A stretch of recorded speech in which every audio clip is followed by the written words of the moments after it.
I'm Dahlia Lithwick. I'm a senior editor and legal correspondent at Slate.com and contributing editor at Newsweek.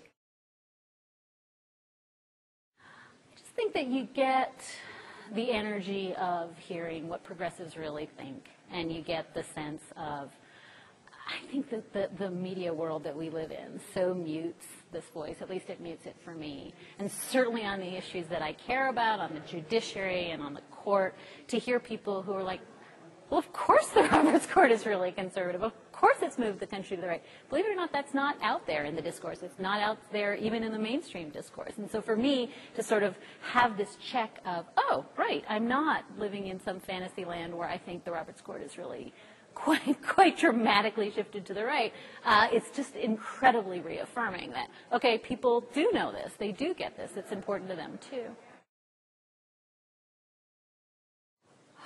God, I think that on my issue, I mean on court issues or in the world, I mean I think just beating back this completely demented notion that Obama's a socialist and that this country is, you know, a short hop away from being a communist country. I mean, it's just the rhetoric has become so incendiary and so destructive, and I think that progressives need to just fight every single day to say, look, this president isn't dramatically liberal. Look, this court isn't, a moderate court, or even, as the polling shows, liberal court. I mean, I think we need to reframe the whole conversation and reorient America around the ideas of what progressives really are, what conservatives really are, what the center really is, because it's just so profoundly out of whack right now that, you know, any conversation we try to have is immediately just, I think, degenerates into spitball, name calling, and